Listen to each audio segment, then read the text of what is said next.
JS YouTube channel के माध्यम से मैं जितेंद्र सिंह उन सभी परीक्षार्थियों के लिए जो जीएस और जीके से संबंधित पोर्शन अपना तैयार कर रहे हैं उनके लिए रोजाना 20 क्वेश्चन लेकर आता हूं रात 8 बजे। तो इन क्वेश्चनों को मिस ना कीजिए। इन क्वेश्चनों पर हम विश्लेषण करते हैं। उन विश्लेषण से आपके अन्य क्वेश्चनों का भी जो है सोल्व होने का जो है एक मार्ग निकलता है। तो आज के ये 20 क्वेश्चन हैं, इन पर हम चर्चा करेंगे। बहुत ही महत्वपूर्ण 20 क्वेश्चन हैं।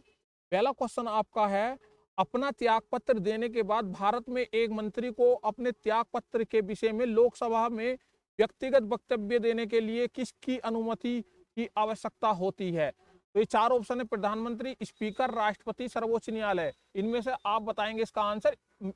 इसी बीच में आपको इसका थोड़ा विश्लेषण करके बताता हूं। जो नियम नंबर आपका 199 है, 99 के अंतर्गत जो है मंत्री को अपने त्यागपत्र के विषय में लोकसभा में व्यक्तिगत वक्तव्य देने की जो है स्पीकर के समक्ष अनुमति की आवश्यकता होती है। यानी कि लोकसभा में जो व्यक्तिगत वक्तव्य देता है तो यहाँ पर जो उसे स्पीकर की स्वीकृति लेनी पड़ती है बोलने से पहले। लेकिन यहाँ पर एक बात ध्यान रखने की, मंत्री की अपनी स्वतंत्रता है कि वो अपने इस्तीफे पर बोलना चाहता है या नहीं बोलना चाहता है। इस पर स्पीकर उसे जो है विवश नहीं कर सकता। तो यहाँ पर आंसर होगा आपका स्पीकर। अगला क्वेश्चन आता है आपका, मंत्रिपरिषद के विरुद्ध अविश्वास प्रस्ताव लाने के लिए लोकसभा के सदस्यों की संख्या कितनी होनी चाहिए? तो लोकसभा की प्रक्रिया जो है एक संचालित प्रक्रिया होती है। लोकसभा में लोकसभा के अंतर्गत जो है अविश्वास प्रस्ताव लाने के लिए जो है कम से कम जो है सदस्यों की संख्या 50 होनी चाहिए। अगला क्वेश्चन है आपका, भारत में अविश्वास प्रस्ताव के विषय में निम्नलिखित कथनों पर विचार कीजिए। तो पहले सबसे पहले हम इसका विश्लेषण करते हैं। जो यहाँ पर देखिए इसके ऑप्शन दिए हुए हैं। भारत के संविधान में किसी भी अविश्वास प्रस्ताव का कोई उल्लेख नहीं है। अविश्वास प्रस्ताव केवल लोकसभा में ही पुरस्थापित किया जा सकता है। तो यहाँ पर कौन से ऑप्शन सही होंगे? केवल एक, केवल दो, एक और दो दोनों, ना तो एक ना ही दो। तो इसका आंसर बताएंगे। इसमें थोड़ा विश्लेषण करते हैं। यहाँ पर लोकसभा में अपने नियम नंबर जो 198 है उसके अंतर्गत मंत्रियों के जो है के विरुद्ध अविश्वास प्रस्ताव की प्रक्रिया के लिए नियम बनाया गया है। मतलब 198 के अंतर्गत जो है नियम बनाया गया है। इस प्रकार जो है अविश्वास प्रस्ताव का उल्लेख संविधान में नहीं है, लेकिन सभा में जो है नियम नंबर 198 के अंतर्गत जो है अविश्वास प्रस्ताव लाया जा सकता है। यानी लोकसभा में अविश्वास प्रस्ताव ला सकते हैं, जबकि संविधान में इसकी कोई भी चर्चा नहीं है।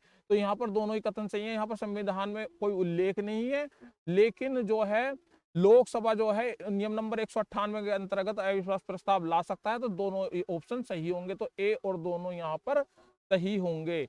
अगला जो आपका क्वेश्चन आता है, क्वेश्चन नंबर 4, लाभ के पद का निर्णय यानी डिसीजन कौन करेगा? राष्ट्रपति करेगा, संघीय संसद करेगी, उच्चतम न्यायालय करेगा, संघ लोक सेवा आयोग करेगा। तो यहाँ पर संघीय संसद जो होती है, एक तरीके कोई भी जो संसद है या संघीय संसद है, तो उसमें क्या होता है, वो अपने सदस्यों की निहारता हेतु लाभ के पद है या नहीं है इसका निर्णय लेती है। अनुच्छेद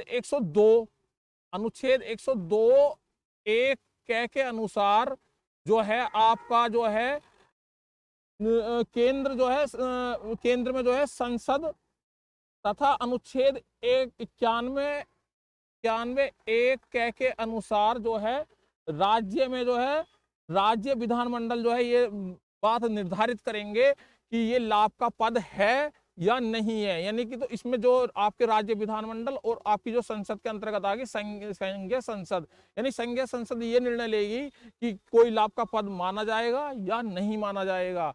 अगला आपका क्वेश्चन आता है, भारत राजनीतिक व्यवस्था में कार्यपालिका के खाली स्थान अधीन रहकर कार्य करता है। किस जो भारत की राजनीतिक व्यवस्था में कार्यपालिका के अधीन रहकर कौन कार्य करता है ये बताना है आपको। न्यायपालिका, विधायिका, चुनाव आयोग, संघ लोक सेवा आयोग। यानी कि कार्यपालिका के अधीन कौन रहता है? न्यायालय रहता है, विधायिका रहती है, सूचना आयोग रहता है, संघ लोक सेवा आयोग रहता है। तो यहाँ पर थोड़ी चर्चा कर लेते हैं। आप इसका इतना आंसर दीजिए।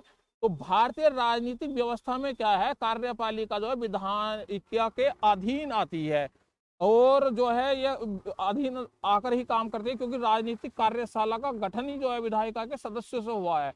यानी कि जो राजनीतिक कार्यशाला है, कार्यपालिका है, इसका जो गठन जो होता है वो विधायिका के सदस्यों से होता है। तो विधायिका के सदस्यों से होता है, तो कार्यपालिका जो है विधायिका के अधीन रहकर कार्य करेगी। जो विधायिका के सदस्य हैं उन्होंने जब कार्यपालिका का गठन किया है तो वो जो है विधायिका के अधीन ही जो है कार्य करती है। अगला क्वेश्चन देखते हैं, निम्नलिखित में से कौन सा शब्द या शब्दावली भारत के संविधान में उल्लेखित नहीं है? वार्षिक वित्तीय विवरण, विनियोग विधेयक, बजट या भारत की संचित निधि। तो यहाँ पर इस क्वेश्चन का आप आंसर दें। इतना हम चर्चा करते हैं अनुच्छेद 112 में जो है के अंतर्गत जो है वार्षिक वित्तीय विवरण शब्द तो मिलता है, लेकिन कहीं भी जो है संविधान में बजट शब्द का जो है उल्लेख नहीं है। तो बजट शब्द एक ऐसी चीज है जो संविधान में कहीं भी इसका उल्लेख नहीं है। क्वेश्चन नंबर 7 देखेंगे, भारत के प्रधानमंत्री में से कौन अपने कार्यकाल में संसद में कभी भी उपस्थित नहीं हुए? यानी भारत के ऐसे प्रधानमंत्री का नाम बताना है जो अपने कार्यकाल में कभी भी संसद के अंदर उपस्थित नहीं हुए। अटल बिहारी वाजपेयी, पीवी नरसिंह राव, चंद्रशेखर या चौधरी चरण सिंह। चौधरी चरण सिंह, ये चरण सिंह यहाँ पर टाइप होने से रह गया, तो बताइए इसका आंसर क्या होगा? तो यहाँ हम बता देंगे इसका आंसर होगा चौधरी चरण सिंह। चौधरी चरण सिंह का क्या हिसाब था? ये 28 जुलाई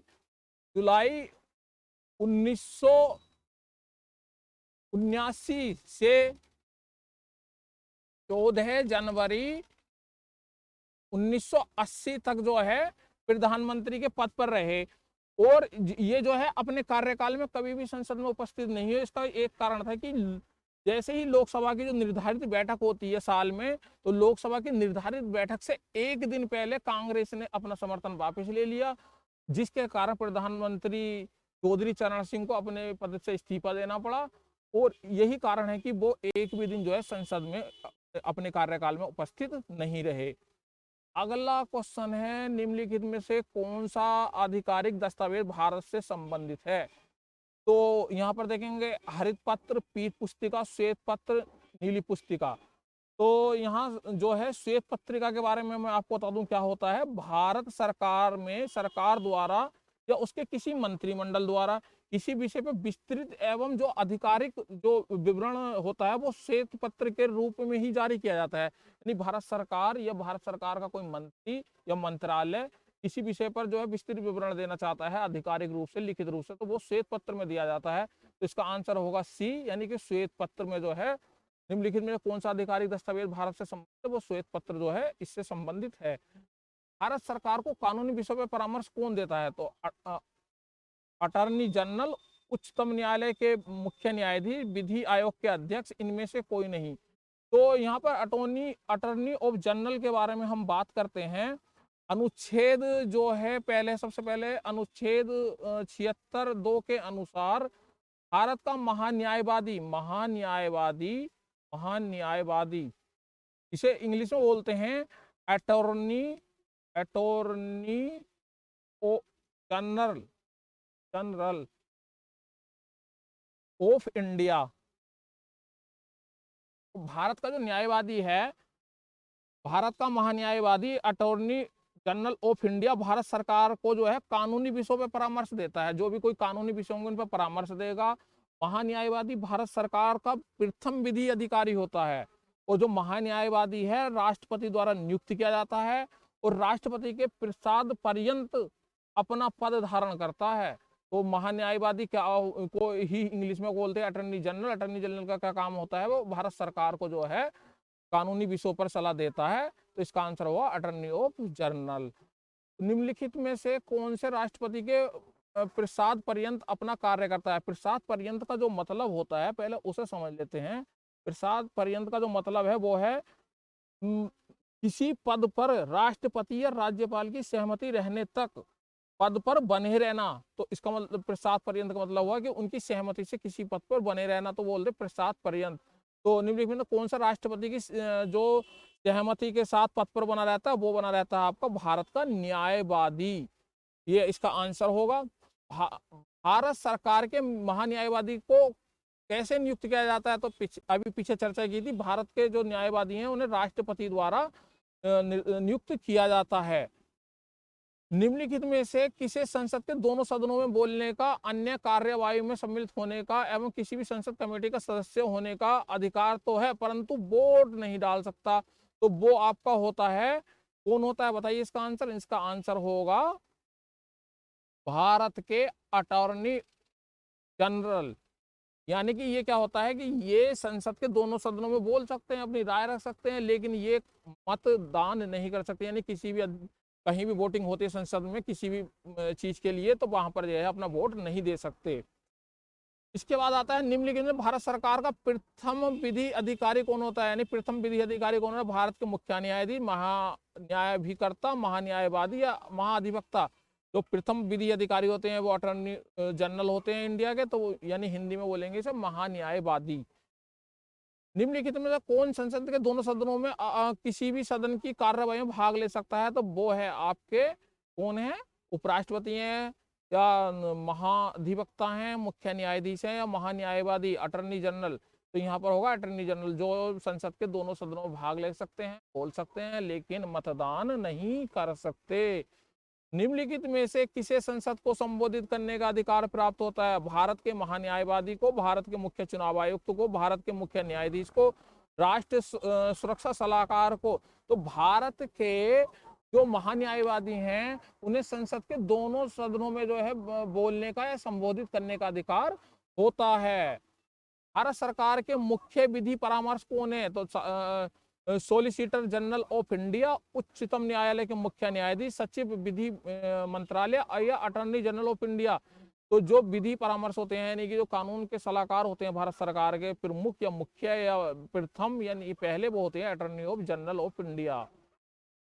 इसके बाद आता है आपको निम्नलिखित में किसको अपने कर्तव्य के पालन में भारत के राज्य क्षेत्र में सभी न्यायालयों में सुनवाई का अधिकार है? नहीं, वो किसी भी न्यायालय में अपनी सुनवाई करवा सकता है, कहीं भी जो है वो अपने जो है कर्तव्यों का पालन करते हुए किसी राज्य के किसी भी क्षेत्र, राज्य का मतलब वो यहाँ पर देश, संविधान में राज्य मतलब देश से होता है, यानी कि स्टेट बोलते हैं जिसे। तो भारत के किसी भी न्यायालय में जो है वो सुनवाई का अधिकार रखता है, वो है आपका महान्यायवादी, यानी कि journal attorney general of India.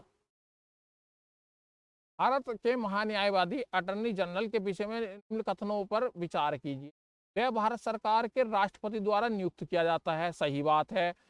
उसमें वही योग्यता होनी चाहिए जो सर्वोच्च न्यायालय के न्यायाधीश में होती है, ये भी सही बात है। उसे संसद के किसी भी एक सदन का सदस्य होना चाहिए, ये गलत बात है। संसद द्वारा महाभियोग लाकर उसे हटाया जा सकता है, गलत बात है। इसे सिर्फ राष्ट्रपति हटा सकता है, क्योंकि राष्ट्रपति ही नियुक्त करता है। और महान्यायवादी को जो है संसद का सदस्य नहीं होता, वो एक अलग से जो सर्वोच्च न्यायालय के न्यायाधीश की बराबर योग्यता रखता है, तो उसे जो है राष्ट्रपति नियुक्त करते हैं। भारत सरकार की जो विधि यानी कि कानूनी सलाह के लिए जो है वो अपनी राय देता है। तो पहला और दूसरा यहाँ पर सही होगा, पहला दूसरा आपका विकल्प नंबर ए में मिलता है, तो ए आपका ऑप्शन यहाँ पर सही हुआ। अगला आता है भारत के न्यायवादी के संबंध में निम्नलिखित में से कौन सा कथन सत्य नहीं है? तो कौन सा कथन सत्य नहीं है, फिर विशेष ध्यान देना है। वह मंत्रिमंडल का सदस्य नहीं होता, ये बात सही है, वह मंत्रिमंडल का सदस्य नहीं होता। उसे संसद के सदनों में बोलने का अधिकार होता है, हाँ दोनों सदनों में बोल सकता है। उसे सदन में मतदान करने का अधिकार नहीं होता, ये बात गलत है, ये वक्तव्य नहीं है, उपरोक्त में से कोई नहीं। तो यहाँ पर जो हमें ढूंढना था, गलत बिंदु ढूंढना था, तो गलत बिंदु होगा। उसे संसद के में मत देने का अधिकार है, लेकिन संसद में जो है मत देने का अधिकार नहीं होता, सही बात यह है भारत के न्यायवादी को। महान न्यायवादी के बारे में यहाँ पर चर्चा हो रही है, उसी से संबंधित अगला प्रश्न आपका, भारत सरकार का कौन सा अधिकारी सदस्य न होते हुए भी भारतीय संसद में कार्यवाही के लिए भाग का अधिकार होता है? यानी कि आधिकारिक सदस्य नहीं होता संसद का, फिर भी भारतीय संसद की कार्यवाही में भाग ले सकता, वो होता है आपका अटॉर्नी जनरल ऑफ इंडिया, यानी कि महान्यायवादी। तो ये 20 क्वेश्चन थे, मैं आशा करता हूँ आपको इससे सीखने को मिला होगा। आज का आपका जो प्रश्न है वो है कि वर्तमान में जो है भारत के जो है महान्यायवादी कौन है, उनका नाम जो है हमें कमेंट बॉक्स में बताना है। और इसका जो है सही आंसर जो देगा तो उसे जो है हम अपने PDF नोट्स फ्री में जो है देंगे। और हमारे चैनल से पढ़िए और बच्चों को भी ये वीडियो शेयर कीजिए। यदि आपके काम की है ये वीडियो तो हमें लाइक और सब्सक्राइब कीजिए और हमारा मोटिवेशन बढ़ाइए। इसी के साथ आज की क्लास यहीं पर समाप्त करते हैं। जय हिंद।